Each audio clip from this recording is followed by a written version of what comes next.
Blog Talk Radio. The following broadcast is brought to you by the iGolf Sports Network.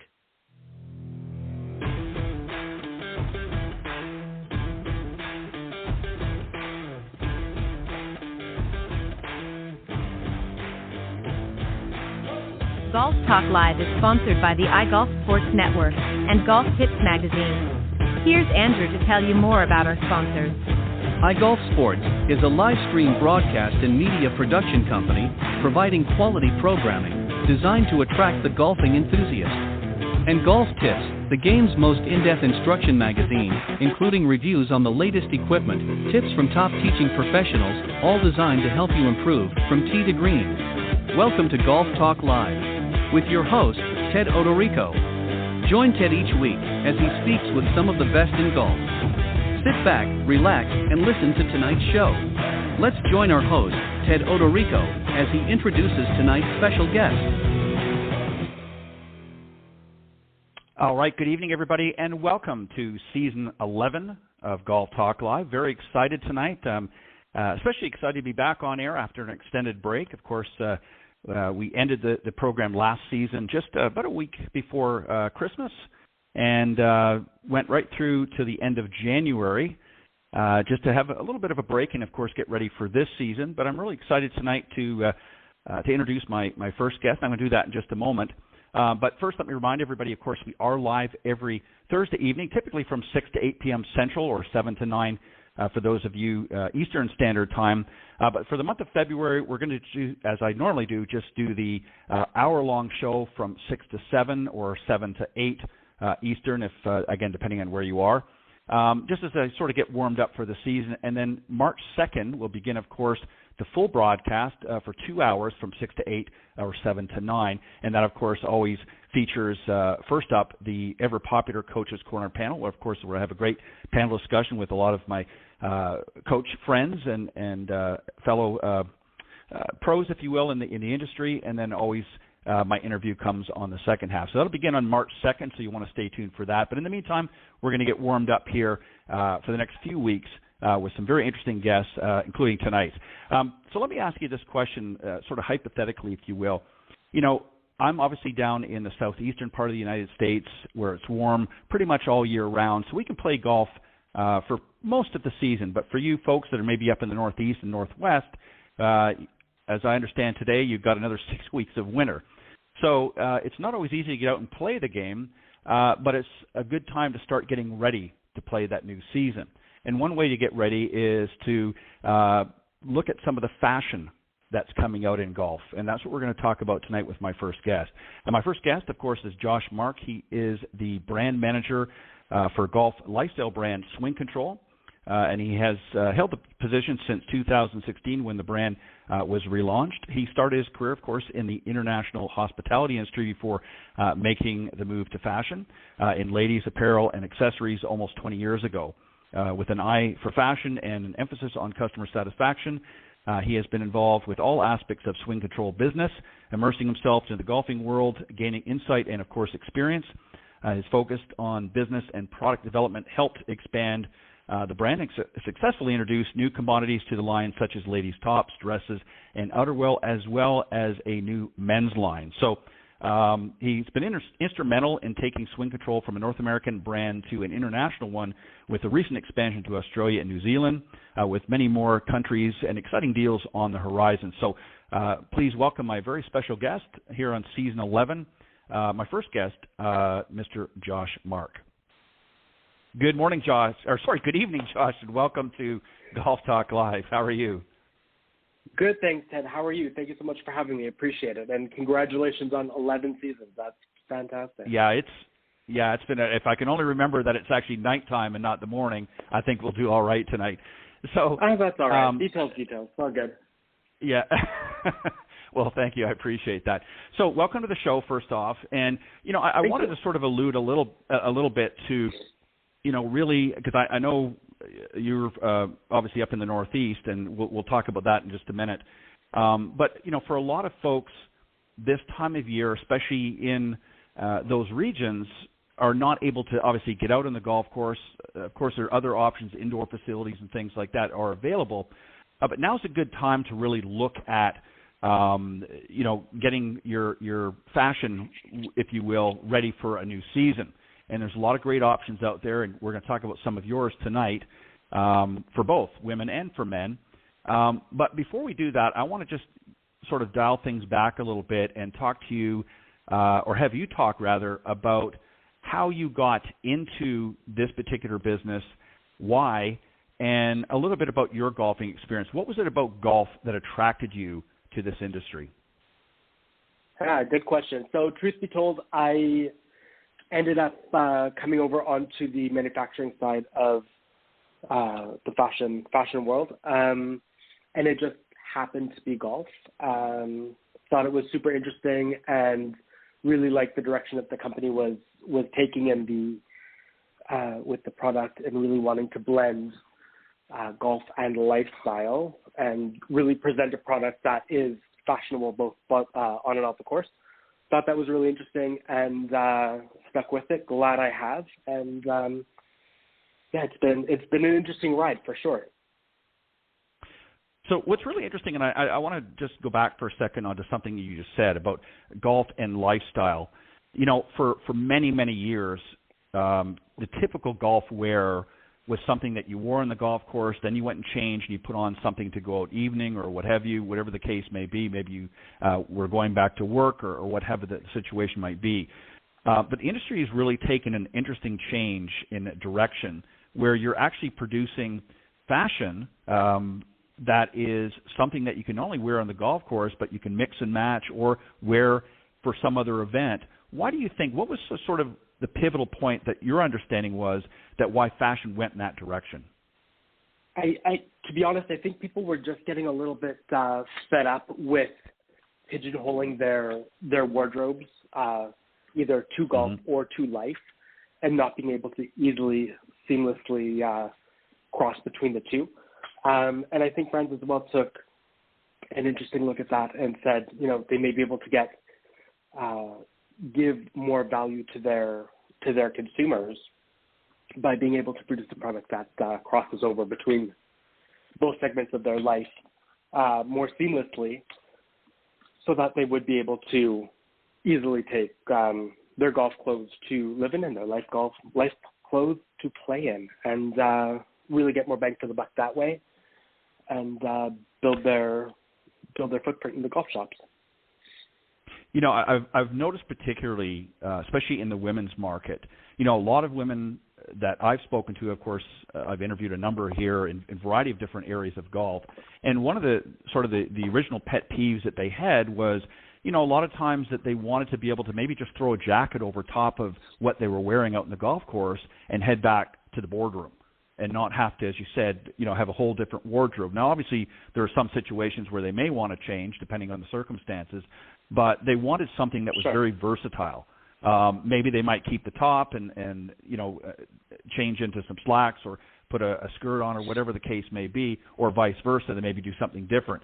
But they wanted that versatility, and obviously that's something I'm sure through your marketing research and R&D and things like that you decided, okay, we need to come up with some a direction that gives that versatility for your purchasers, if you will, and your customers. So was that something that you guys really started to market a little bit before you did your official relaunch, or what was sort of going through your mind, if you will, that said, okay, we need to change the direction that this industry has been going for so many years? Well, I think the main thing is that our owner is an avid golfer, and his family also all avid golfers.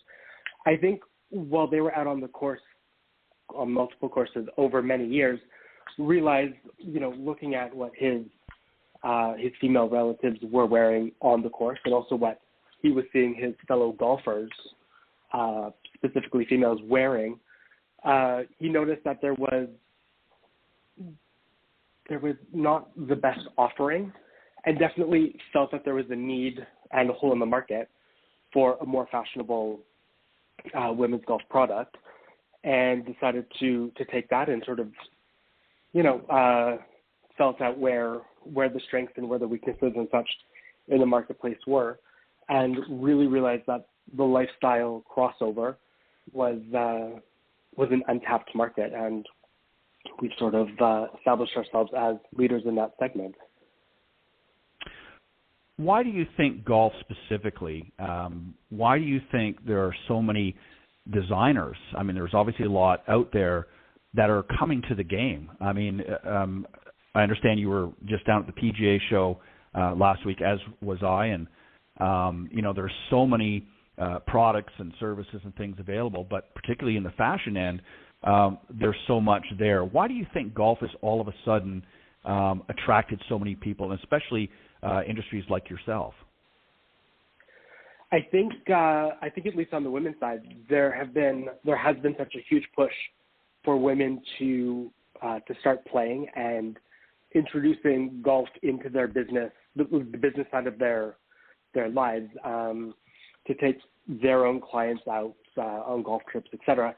I think that was a big push to really develop additional products for the golf world, and then I think layered that on with COVID, where that was sort of the only thing people could do for a good number of months. It just catapulted the sport even further. So I think all of that has definitely helped, and we've been able to see a ton of new blood coming into the sport over the last few years, which is really fantastic, and a lot of younger blood too. Yeah, and we'll talk about that in a moment, because there's obviously a younger generation coming up that is looking at golf and saying, hey, I like what it does, but I want some different options when I go out on the golf course. One thing I want to point out that I didn't mention purposely in the beginning, because I wanted to have a chance to talk to you a little bit about that.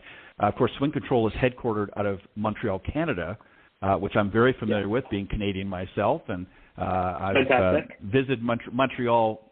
If you haven't picked up the Canadian accent yet, you will, I'm sure, through our conversation. But obviously, I was from the Toronto area, but visited many, many times. Does the Quebec, Montreal, culture, has that helped to influence? Because obviously, Montreal is a very, very diverse area in Canada, much more than some of the others. Has that culture, too, really played an integral part in helping to, I guess, really dial in on some of the designs that you're offering? Has that sort of filtered in, do you think, a little bit as well? I would like to think so. Montreal, as you know, and anyone who has been here knows that there's such a European influence in the city, which I think is super unique for Canada, and I would almost go so far as to say for North America. Right. I think those influences definitely trickle down into our design. We do like to be a little bit more cutting edge than some of our competitors, which of course doesn't really suit all markets. So we kind of have to dial some things back and and really design to meet everybody's fashion tastes. So we like to think we've got something for everybody out there. Right, and you have to sort of spread it across the market as a whole. But it's always good, I think, geographically, when you're coming from such a diverse culture in Montreal and obviously Quebec in general, that a little of that's going to sort of bleed into whatever product or service that you offer. So it's very interesting, and I'm glad to hear that. So as I mentioned, there's a lot of designers now that have really gravitated to the golf industry. What are some of the ways that you guys set yourself apart from the competition? Example, are you targeting specific age demographics?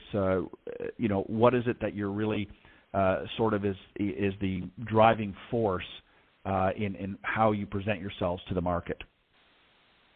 So I think, good question. So I think really we, one of our main differentiating points is that all of our product is pull-on. So the women's product at least is all pull-on. So no buttons or snaps or zips or any of that super uncomfortable stuff. Everything's fully pocketed. It's got the fabric is super stretchy and has really great retention. It looks like you're wearing a constructed pant, but in essence, you're really wearing just a pretty legging. Kind of feel to it. Like I said, everything's pocketed, and it's all got built-in tummy controls. So I think that is one thing that definitely speaks to a particular demographic. And I think that's been our initial target, our original target customer. But again, with the influx of younger golfers over the last few years, we are starting to adjust our styling a little bit to speak to a more broad demographic. Yeah, and as we're seeing this on all of the tours now in golf, both men and women. Obviously, particularly in the women more so, but even some of the guys. I mean, the younger guys now are much more fashion forward than what they used to be. I mean, typically it was a pair of slacks and a golf shirt, but now they're becoming very fashionable, different types of slacks and different types of footwear and so forth. So they're not just sort of sticking with the status quo. So it's always interesting. So in addition to being very fashionable, your lines obviously need to have a certain amount of flexibility in their material. So how do you accomplish that? What are some of the materials that you're using as far as what they're made of, and why you're choosing some of the materials that you have? Perfect. So, of course, to get the stretch, we've got spandex in the line, or in the fabric rather, which gives the softened stretch to it. The rest of the blend is a nylon rayon span blend. So it definitely holds its shape, which is great. So fantastic retention, and like I said before, you don't get that baggy, the baggy knees and saggy bum that isn't a great look after after a few rounds. So that definitely helps keep it fresh. Yeah, and actually they want clothing that's low maintenance as well. One of the issues typically before is, and I can only obviously speak for the men's side of things, Sure. A lot of the materials now that clothes are being made out of, I won't say they're 100% shrink proof, but you're not, it's basically wash and wear. You don't have to hang it up to dry. You can throw it in the dryer, and, it's not shrinking down to, something that you'd slip onto your dog afterwards because it no longer fits you. So, so a lot of the, and that's important. And especially, again, for women, because they want to be able to wear, that shirt or those pants, multiple times, obviously wanting to mix and match some things so that it doesn't look like they're wearing the same outfit all the time. But nevertheless, they want something that's very low maintenance, that still looks fresh and vibrant as the day they bought it. So I also mentioned, too, in addition to the women's wear, you also offer fashion for men. Now, this is something that's a little bit newer to Swing Control. Tell us a little bit about that line, and then I want you to answer this question. Which line is harder to produce and why? Go ahead with the first. Tell us a little bit about the. Okay. Yeah, tell us a little bit about the men's line in general. That's something that's fairly new to you guys compared to your sort of standard. But tell us a little bit about that, what you've come out with for the men's line, and then just give us an idea of which you're finding is harder to produce. And what I mean by produce, I don't mean physically making, but I'm talking about really to come up with what's more challenging, I guess would be a better way to phrase it. So go ahead and tell us a little bit about the men's line. Okay, perfect. So the men's line is very new for us. That was launched last January for a summer 22 debut in store. It's been very well received, all things considered, and I say that because the men's. So I guess it's a blend of question 1 and 2. The men's is a very, very, very hard segment to break into, just because of the way that guys shop typically. And all the fantastic brands that are out there that are so well known. As far as the styling and the production for men's, it's not pull on sorry guys, there's no tummy control. Sorry again, guys. It's all they're all constructed 5 pockets. You've got your button and zip closure. The fabric is the same. It is super stretchy. We do use stretch thread in the waistband, so the entire garment does move with you, as opposed to what you'll see with some other product is the fabric will stretch, but you'll get cutting across the waist because they're not using a stretch thread. So that's one thing that sets us apart. They're honestly the most comfortable things I've ever worn, and I promise, not just saying that. Last week I was wearing our heavier weight, and I was calling them my constructed sweatpants. Felt like sweatpants, looked like trousers. And our boss was at the show wearing our ultra lightweight fabric, and he was calling them his constructed pajamas. Again, wow. Looks like a trouser, feels like pajamas. You can't go wrong there. No.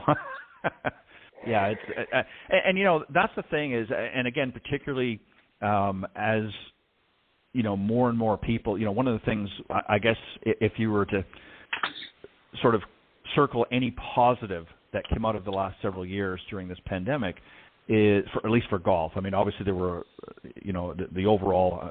I don't want to suggest that was a cakewalk for anybody. It was a very tragic circumstance for a lot of people, but for golf particularly, because the pandemic forced a lot of people to lock down and whatnot, there were very few options to really get out and do anything. And golf was one of those industries that really, you know, reaped the benefit in a lot of ways. So as more and more people who, you know, got tired of watching videos or movies or what have you said, you know, I got to do something else, you know, out they went and they got to the golf course. So you got particularly a big influx of younger, certainly than me, that came to the game that maybe had never played before or hadn't played for, you know, a little while, coming out there. So that obviously had to be provide a big influence to what you're doing now. Is that correct? Yes, absolutely. Absolutely. I think that was sort of, I hate to say it, it was that one thing that sort of catapulted our brand was I'm trying to think of the best way to say this, so that it's not sounding like it was the one, COVID was a great thing, because it really wasn't. No. But it definitely did. It did a lot for the industry, like you said. And again, we did definitely reap the benefits of that. So yes, it has definitely helped launch us to sort of where we are now. So when you look at the two lines, and obviously you have multiple categories, particularly for the women, you'd certainly have some for the men as well. Obviously, at this present time, the men's is not, you know, if I was to sum it up, is not quite as robust as the women's line yet. What are the future plans? I mean, let's be honest, it never is. So it probably never will be. But exactly. Yeah, it is what it is. No. And it's for obvious reasons. I mean, you know, men are, for the most part, are pretty happy with, you know, 1 or 2 shirts a season. Maybe they'll, you know, invest in a pair of, you know, trousers or what have you, and that's about it. And we're probably wearing the same, you know, golf shoes in most cases, not all, you know, that we have for the last 3 seasons. So, you know, we're not as diligent about doing that. So I can see where that would be a difficult, challenging market. Where are you going to go from here based on the research that you had? I know you've only had it out here for barely a year, but based on the feedback that you've had, where do you see that line developing as you move forward? For that one, I would definitely like to see growth in it. I think there is a lot of potential. All the men who have tried the product on, absolutely love it because of, like I was talking about before, all of the stretch, not just in the fabric, but across all of the seams in the waistband. And it really, truly does move with you. It doesn't sort of, you know, brace against you and restrict any movement in the waist or anywhere else. So I think our biggest struggle is to get, or not struggle, but challenge is to get guys to try the product on. Once they do, they fully understand it. I would like to see the more fun and more signature swing control elements added to the product. So some more print, some more color, just a lot more fun. what we've got now is very conservative, which is great because everyone needs to start somewhere and you want to start safe. But I think there's a lot of room to get fun and exciting. That's where I'd like to see it go. And when you go to test and expand this market, what has been sort of the feedback so far? What is it that you're getting? And I'm going to focus just for a few moments on the men's line, but and then we can certainly talk much more about the women's line. But what's been some of the feedback? What are they looking for? What are some of the customers that have said, hey, I really like this, or I really like that. However, I'd love to see this. What's been sort of the overwhelming or majority of interest? Is it more color, popped into it, if you will? Is it, different designs in what you traditionally have right now? You said it's a little bit more of a conservative line. Are they looking for a different style of pant so that it's not looking, and I know it doesn't, but, so it's not sort of following the traditional sort of cargo pant, Dockers, that type of look. What are they looking for? What's been some of the feedback from your customers, from your male customers? I think the biggest feedback we've gotten is just add a little bit more color and print and shelf appeal and excitement to the line. Again, once guys try it on, they love it because they just want more. And it's sort of coming back to that, that question, at the show or with the rep or whatever. What else you got for me? Like, give me the fun, give me the swing control appeal. So, which is something we're so known for on the women's side, print, colors, and all that fun stuff. Of course, you can't go too wild, but definitely a little bit more substance there. So, I think there is potential. We're just scratching the surface.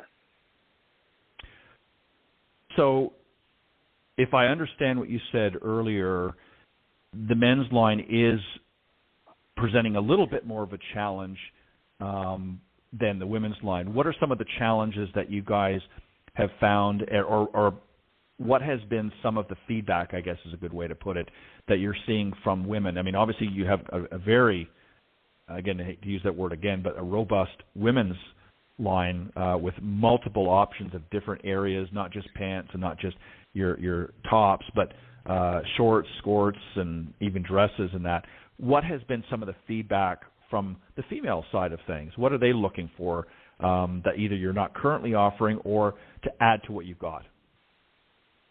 I think the biggest thing that women are looking for is something that will set them apart from others on the course, be it color, print, style, like styling, bells and whistles, any of that kind of thing. And I think that's all stuff that we've successfully incorporated into the marketplace. I think feedback that we've been getting on the women's side is that the ladies want to see some new fabrics and incorporated into the line, a little bit more performance based as opposed to like that performance lifestyle crossover. So I think it's got the brand is going to take an interesting turn in the next couple of seasons as far as what we've got and what we're about to give you or give the marketplace. So, yeah, I think that would be the biggest thing. It's always people coming back. What else you got for me? I love what you're doing. What's the next wild thing from Swing Control?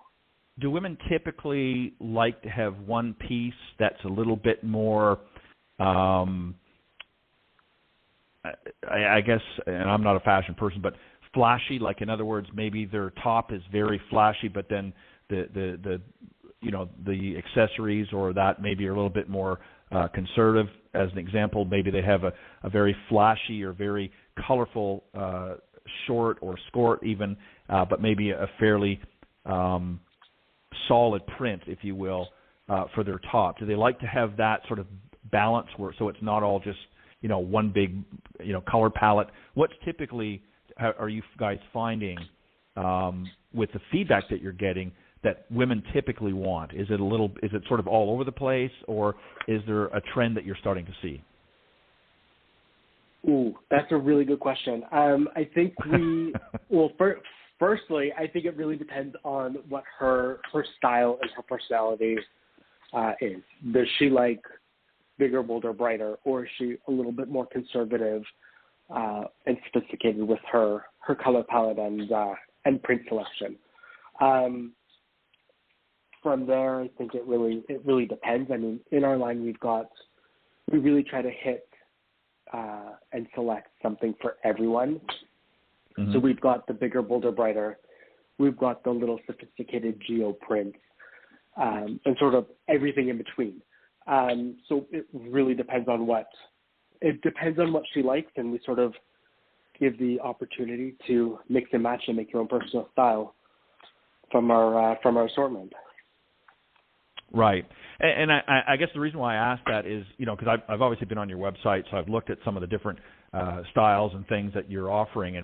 And the reason why I asked that is I noticed, too, in some cases where you'll have a print in the pant or the short or what have you, but then a more solid color on top to sort of balance it out so it's not all print all over the place.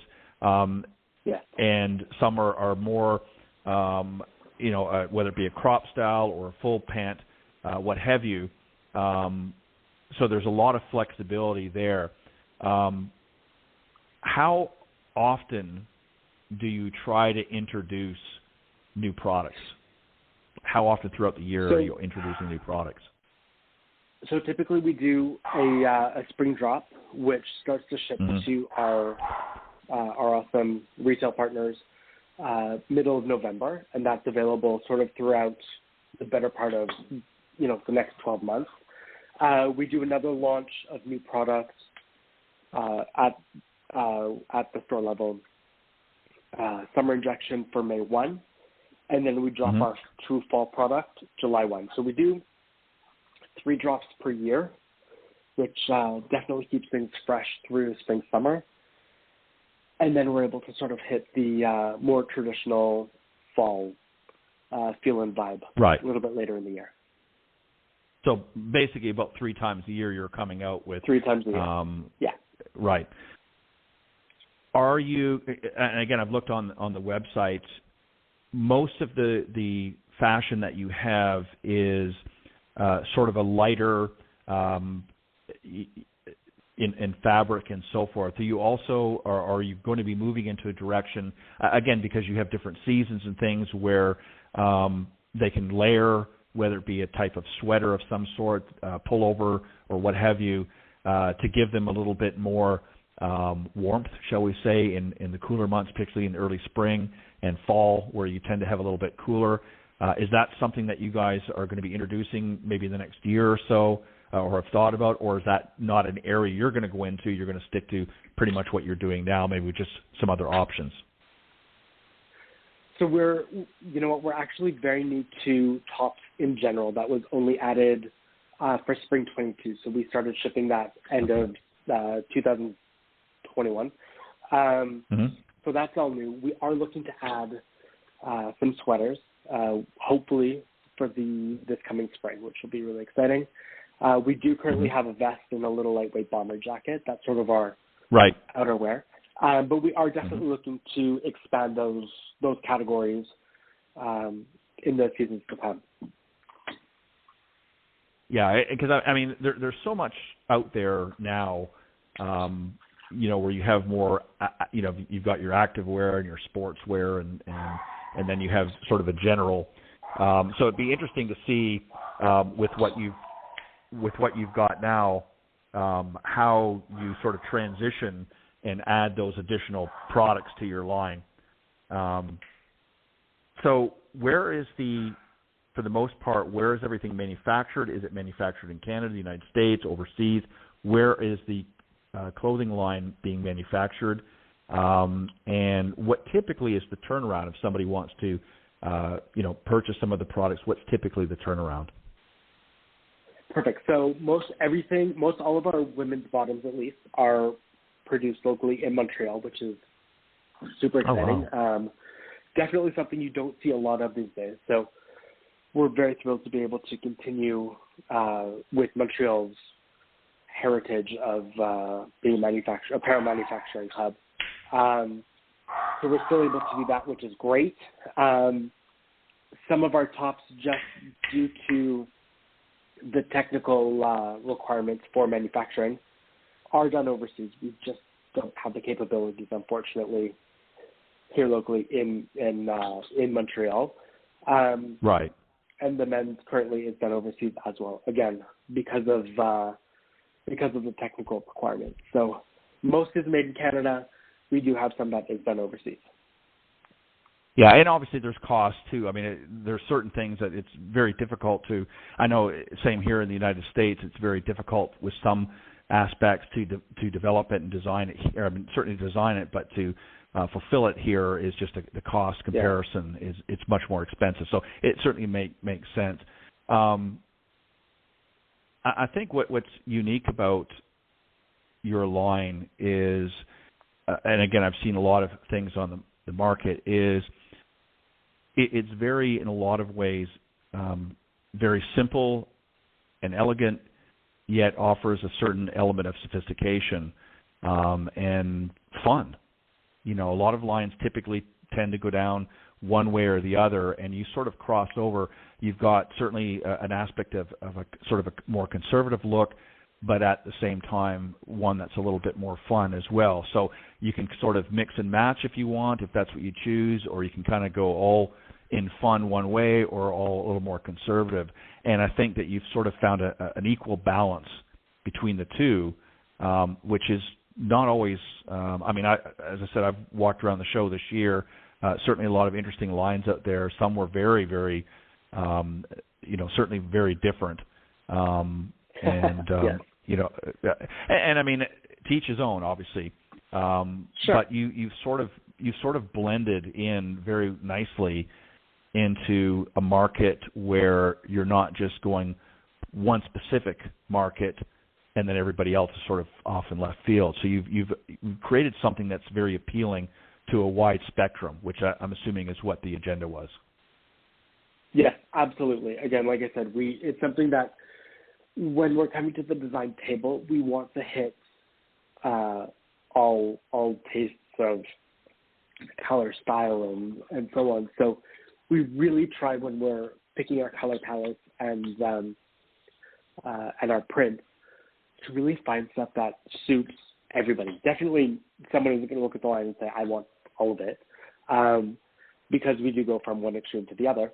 But we definitely want to be able to hit most taste levels and preferences with what we're offering, both color and print and so on.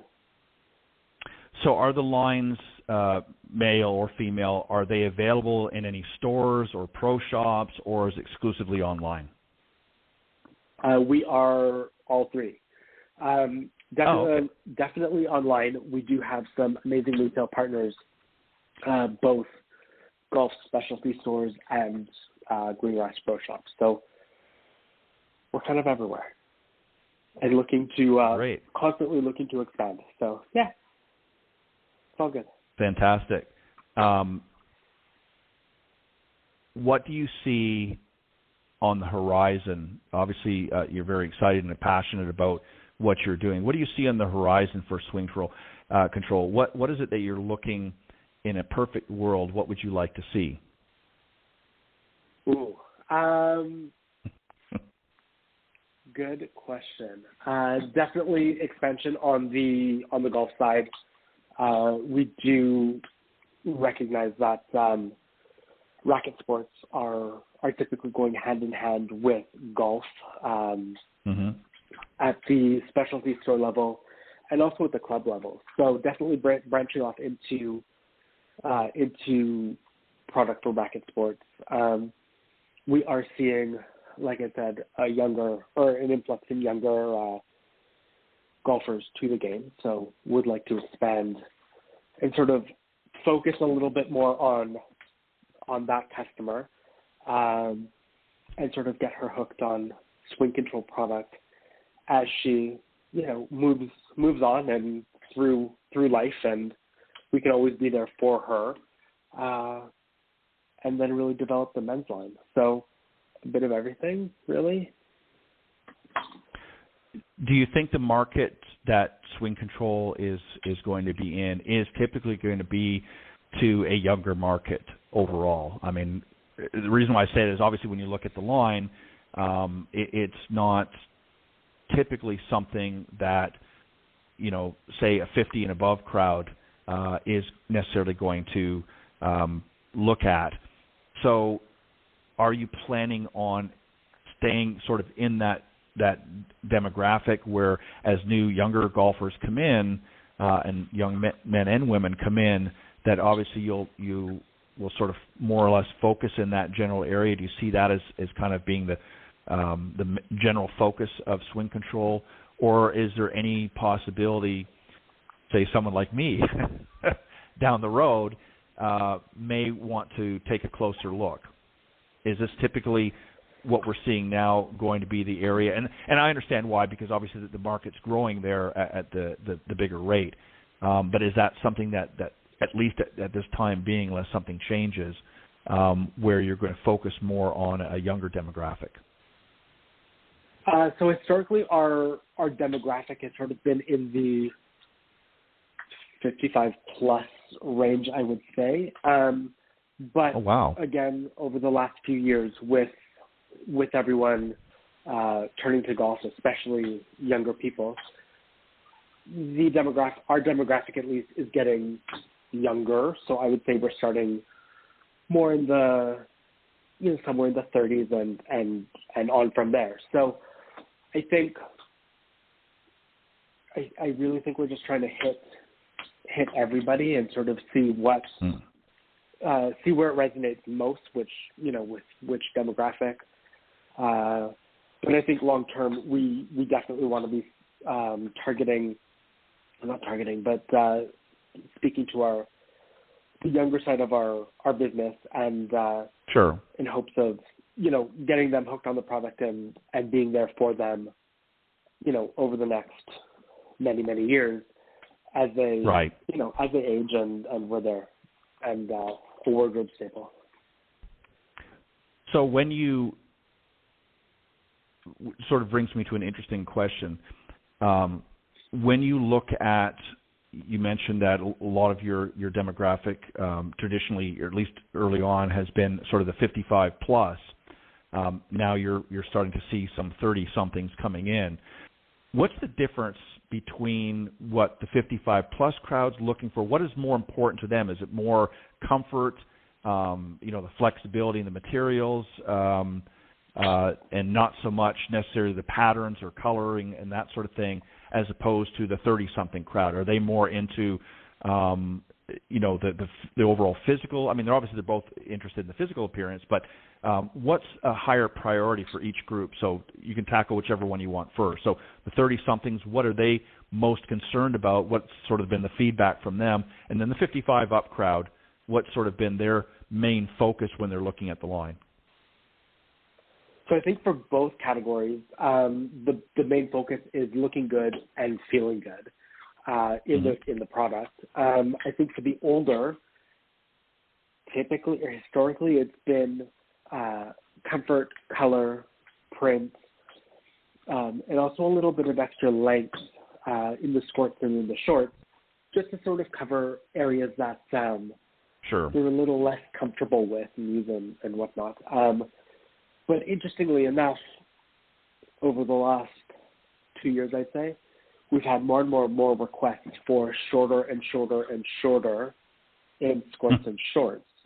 And that's not just coming from the new, the younger golfers, but also from the trimmer, fitter, and shorter ladies, whatever age, who want something that's a little bit more comfortable, a little less fabric, and sort of dowdy looking. If you're 4'3" and wearing an 18-inch skirt that covers your knee, it's not the most flattering of looks. So I think she's really just looking for something that's overall an elevated look and far more flattering. And I think that's where you get some crossover between the older and the younger generations.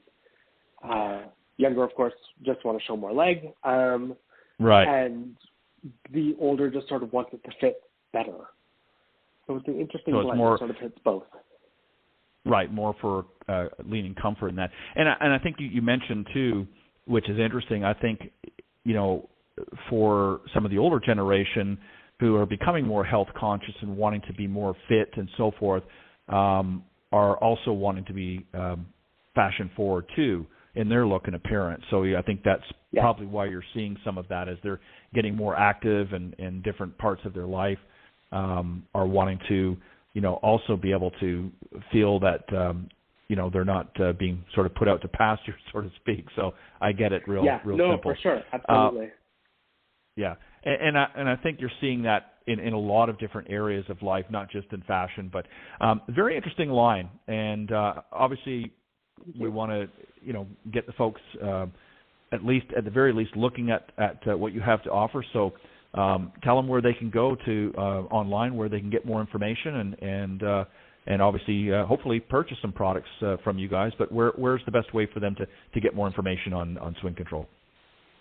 Perfect. So if you go to our website, swingcontrol.com, it's easy, you'll be able to see our latest and greatest collections, as well as some testimonials about the brand, a little bit more about us and our company, and just all the good information that you want to find out. It's all right there for you. And also, you're active on social media, obviously Facebook and Instagram, as well as LinkedIn and Pinterest. So if you want to, and I'm assuming that obviously through a lot of your social media, as new things come to fruition, you're active in social media to let people know when new lines are coming out and new products and things like that. So in addition to the website, if you're wanting to follow them, you can click on their social media and follow them through there as well, so you can get it firsthand through those different social media sites and that. So make sure you go to swingcontrol.com. Josh, I want to thank you very much for coming on and being my first guest of the 11th season here in Golf Talk Live. It's always interesting, and I think it's, as I said in the beginning, before you came on, I think it's important as we, as many in the country and elsewhere get ready for a new golf season. It's not just important to, work on the fundamentals of your swing and get your swing in shape, but it's also a good opportunity to say, hey, maybe it's time to update that wardrobe that hasn't been updated for a little while, again, men or women. So maybe this is a great place to start. So go to swingcontrol.com, and there's a little something for everybody there. But, Josh, I want to thank you very much for coming on this evening and spending some time with me here on Golf Talk Live. I appreciate it, and it's been an honor and been a lot of fun, and I hope you'll come back and join me sometime. Yes, absolutely. Thank you so much, Ted. Again, really appreciate the opportunity and your time, and it was great. Thank you so much, and we'll definitely do it again.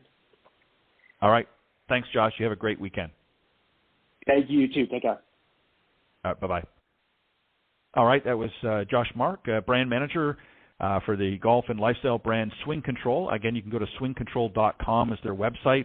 Obviously, a very robust, as I said, women's line, but also something there for the men as well, and they're going to be expanding that line as the season progresses. Hopefully we'll see some new stuff and some expansion, if you will, come this spring. So you want to make sure you take a look there when you get a chance. But I want to thank everybody for joining me this first show of the season. I'm looking forward to many more great guests. The bookings have been literally flying off the shelf, if you will.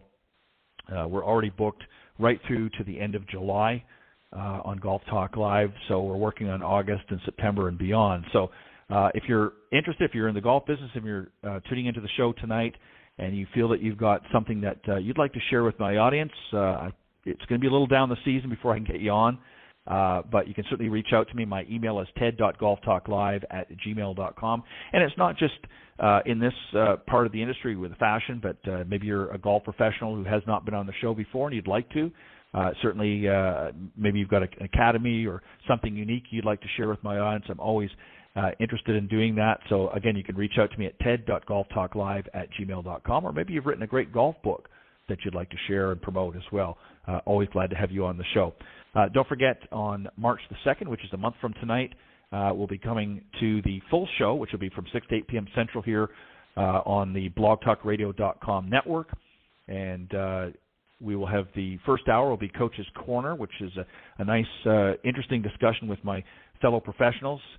They join me on that first hour of the show. And the second half, of course, always have an insightful interview with my very special guest of the evening. So I hope you join me for that. And in the meantime, for the next few weeks until that, I will have just an hour show, which will be from 6 to 7 p.m. Central or 7 to 8 Eastern for those of you on the East Coast.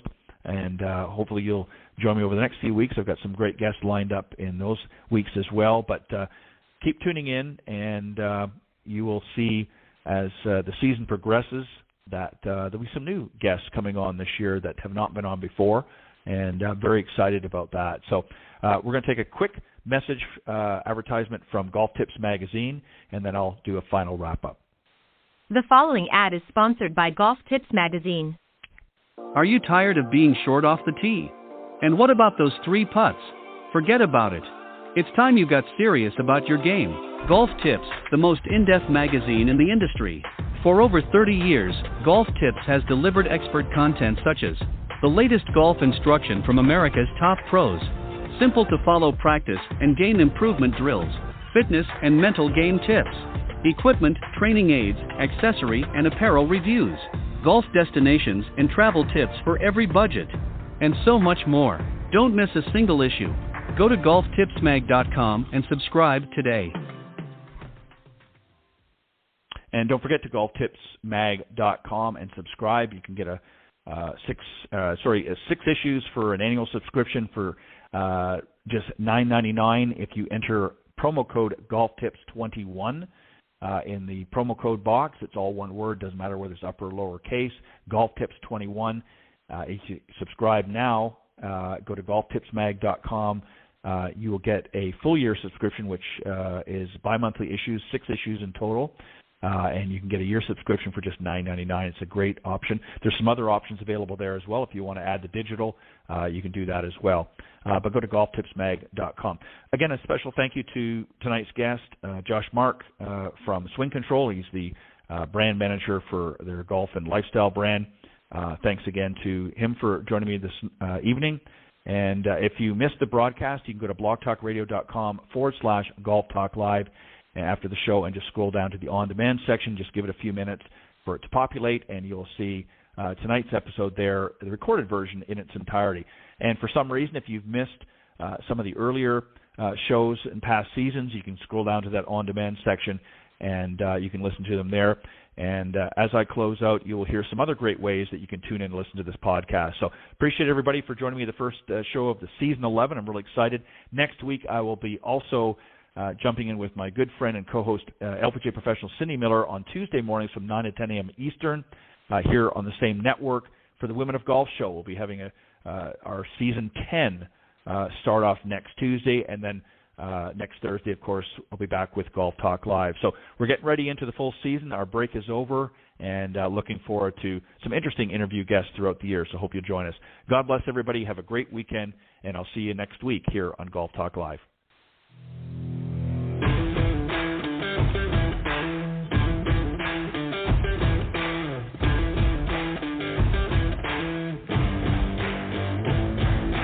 Thanks for joining us. We hope you enjoyed this week's broadcast of Golf Talk Live. Ted would like to thank this evening's special guest for joining him on the show. Remember to join Ted every Thursday from 6 to 8 p.m. Central on Golf Talk Live. You can also listen to Golf Talk Live on any of these social media platforms: iTunes, Stitcher, TuneIn, CastBox, TalkStream Live, and of course Spotify. Be sure to follow Ted on Facebook, Twitter, and Instagram. If you're interested in being a guest on the show, send an email to Ted at ted.golftalklive@gmail.com. This has been a production of the iGolf Sports Network.